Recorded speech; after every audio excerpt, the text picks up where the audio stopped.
खालिद डार हमारे सहयोगी हमारे साथ जुड़े हुए हैं। खालिद, केवल जम्मू और श्रीनगर या कुछ और इलाके भी जम्मू कश्मीर के? कश्मीर घाटी की अगर हम बात करेंगे, जैसे कि श्रीनगर में 50 से ज्यादा जो है धमाके हुए। इसी तरह अगर अनंतनाग की बात करेंगे तो अनंतनाग में करीबन 5 से 6 धमाके जो है वो यहाँ पे हुए।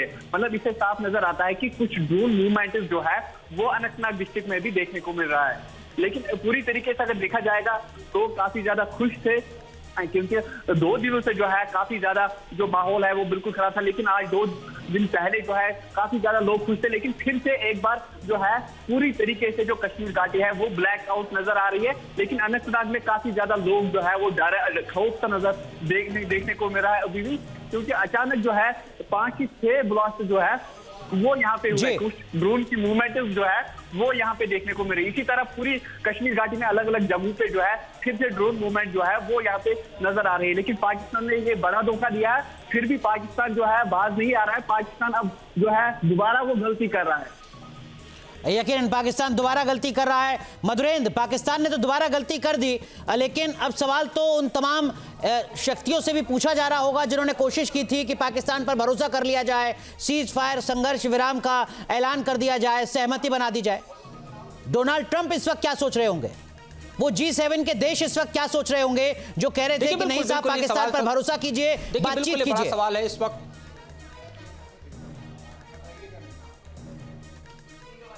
देखिए, बिल्कुल बातचीत का रास्ता खुद पाकिस्तान ब्लॉक करता हुआ दिखाई दे रहा है। एक तरफ जहां उसने सीज फायर को लेकर हामी भरी थी, वहीं दूसरी तरफ पाकिस्तान के इस नापाक रवैये ने सीज फायर को पूरी तरह से देखा जाए तो रात के अंधेरे में गर्त में डाल दिया है। इस वक्त के हालात ऐसे हैं कि श्रीनगर में लगातार धमाके जारी हैं। इन धमाकों के बीच इस वक्त हम श्रीनगर की सूरत हाल बता रहे हैं, जहां पर ब्लैकआउट हो चुका है। साथ ही दर्शकों को भी बताना होगा कि सिर्फ श्रीनगर नहीं, बल्कि आप समझ के चलिए कि LC और उसके अलावा जो IB के तमाम सेक्टर्स हैं वहां से भी ऐसी रिपोर्ट आ रही है लगातार सीज फायर वायलेशन। और सीज फायर वायलेशन सिर्फ आर्टिलरी सेलिंग तक सीमित नहीं है, बल्कि भारी पैमाने पर ड्रोन जो हैं वो भारत के ASPS में भेजे गए हैं और इन ड्रोन के तमाम हमलों को भारतीय या डिफेंस सिस्टम जो है वो न्यूट्रलाइज कर रहा है, जिसके कारण हम लगातार आसमान की ऊंचाई पर देख रहे हैं और खासतौर पे साउंड को सुन रहे हैं और इस तरह की रोशनी देख रहे हैं जो न्यूट्रलाइज करते हुए ड्रोन्स को। मधुरेंद्र, अब इंटरनेशनल कम्युनिटी क्या कहेगी? माफ कीजिए, मैं आपको रोक रहा हूं, मैं पूछूंगा आपसे। हमारे एक और सहयोगी आशुतोष हमारे साथ जुड़ चुके हैं। आशुतोष, राजस्थान को लेकर कोई अपडेट?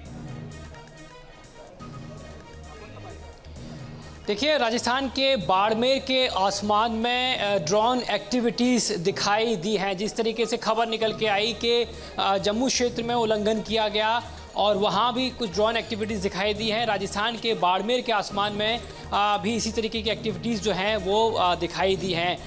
ख़ास बात ये कि जैसे ही इस तरीके का उल्लंघन किया गया सीज फायर का, राजस्थान की सीमावर्ती ज़िले जो हैं, जैसलमेर की बात करें, बाड़मेर की बात करें या श्रीगंगानगर की बात करें, तीनों जगह पे उसके बीकानेर की भी बात कर लेते हैं, क्योंकि बीकानेर में भी समय में बदलाव नहीं किया गया था। इन सभी ज़िलों में, सरहदी ज़िलों के अंदर ब्लैकआउट कर दिया गया है। ख़ास तौर पर जैसलमेर और बाड़मेर की बात करें और श्रीगंगानगर की बात करें, इनको हाई रेड अलर्ट पे रखा गया। जिस तरीके से नापाक, देखिए, एक हिंदी सिनेमा थी, वो देशभक्ति के ऊपर आधारित थी और उसमें उस फिल्म का एक संवाद आता है जिसमें ऑफिसर को ये बताया जाता है कि साहब आप पाकिस्तान पे भरोसा मत करना, जब वो कोई जंग हार जाता है तो वो रिटेलिएट जरूर करता है, वो वापसी जरूर करता है। और ठीक इसी तरीके से आज भी दिखाई दिया है, ये आज भी चरितार्थ हो रहा है। आशुतोष, राजस्थान में कहां ब्लैकआउट के? जी देखिए, बाड़मेर की बात करें, जैसलमेर की बात करें और श्रीगंगानगर की बात करें, साथ ही बीकानेर की बात करें, इन सभी जगह ब्लैकआउट किया गया है। जहां इस वक्त मैं मौजूद हूं वहां पूरी तरीके से ब्लैकआउट है। ये पश्चिमी सरहद से जुड़ा हुआ ज़िला है, यहाँ पूरी तरीके से ब्लैकआउट कर दिया गया है। और ख़ास तौर पे श्रीगंगानगर की बात करते हैं, वहाँ पे भी रेड अलर्ट घोषित किया गया है, क्योंकि पाकिस्तान की सीमा से सटता हुआ, तो नापाक पाकिस्तान इन तमाम क्षेत्रों में, सरहदी जिलों में, क्योंकि लगातार पिछले 3 दिनों से खासतौर पे राजस्थान की पश्चिमी सरहद को टारगेट करने की कोशिश कर रहा है। आज सुबह 4:30 बजे भी मिसाइल अटैक किया और शहर से, जैसलमेर शहर से मात्र 25। आशुतोष, आप और जानकारी जुटाइए, मैं लौटूंगा आपके पास। मधुरेंद्र, जिस सवाल का जवाब अधूरा रह गया था, इंटरनेशनल कम्युनिटी जो चाह रही थी कि संघर्ष विराम हो, वो क्या कुछ सोच रही होगी और वो क्या कुछ कहेगी?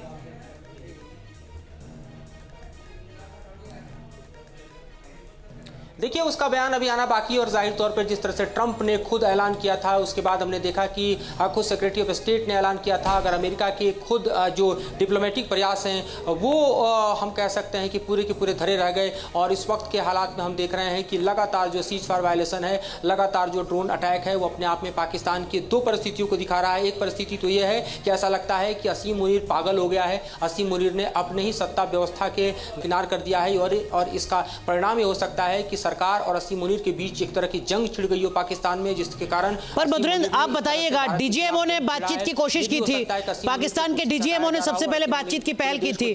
डीजीएमओ तो सेना का ही हिस्सा होता है ना?